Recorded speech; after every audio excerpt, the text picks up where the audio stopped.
there's an hour in the day when you know you have to be at a certain place. And everything that you did that day has to stay outside. And you've got to transform yourself from that person to a person that the people have a lot of expectations in. And so that's a very slow, timely process. It doesn't just begin and end when you're donning your robes.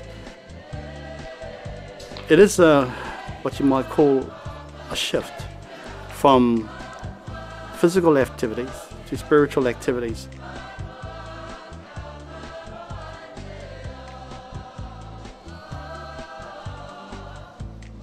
I'm sure that all ministers of all religions go through the same process. So for me, it's really slowing it right down so that I'm in control of it, and that when I step in front of the people, they don't see Mita, they see the Apotoro, who's going to carry out the service, and who's also going to share some wisdom with us, hopefully.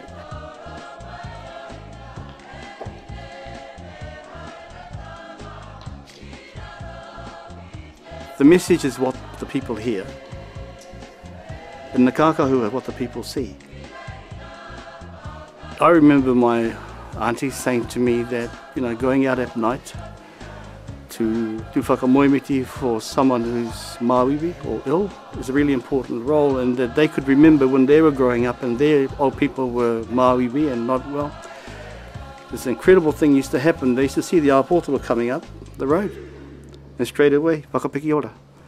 They used to get well straight away, you see. The robes do mean something. The symbols on the robes mean a lot to these people, and just that alone can have a healing effect.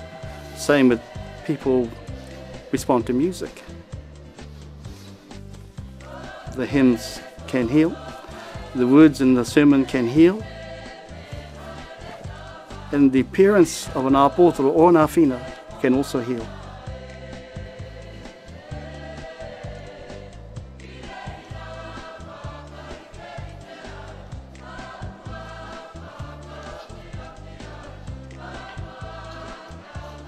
The Old Testament refers to the garments of Moses' apostles or ministers as being white, purple, red, all those colours that you'll see the Latana apostles wear as well, particularly the Apotoro Rehita.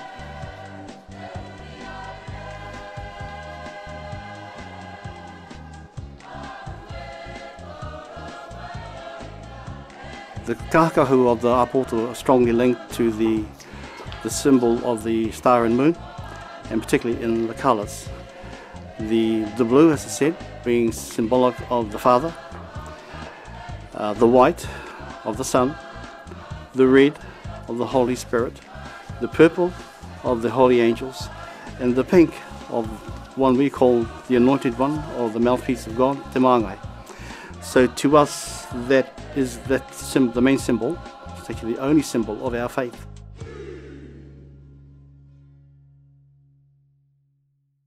Kia te anō mai koe te tamatarangi Māori e tēnei haura. Kia whakamoemiti tātou. Nō rere kia whaikroria koe I hoa ngā mana matua tama wairua tapu mā koutou anahera pono me te māngai. Tā tiuhiu ki te kāhui ariki wairua te arapa te ome ka piriwiri tua hamura ka te māngano ke roto. Tēnei mātou wā koutou pono ngā tatu Māori ne ki mū kia koutou haura tēnei ahiahi e ngāriki. E tuka tēnei mātou reo whakamoemiti whakawhetai me nei kloria tanga mātina kia koutou. Mo ngā tini mana ki tangi uhi nei ko te ringi a mātou mai te timatanga mai a tō mātou hui a tau no mai ki tēnei wā. Me te inu I ka hatina kia koutou mana ki tia māti roti a mātou hi koe. I roto ana hoki a mātou mahi. Kia whaihua, kia pua wai hoki ngā ahua tangi whakauha nei māti roto toko tō kloria tanga. Mana ki tia mātou ki te a mātou I a koutou I whiwhi nei mātou te olanga tina me te ronga wairua. Whakaungi mai māti roto te kātako atu arahono ke pahira tia ka te rangi Māori atanga mō ngā wākatoa. Te māngai o ngā reki a tautoko mai. Ai anei ake nei. Kia ora.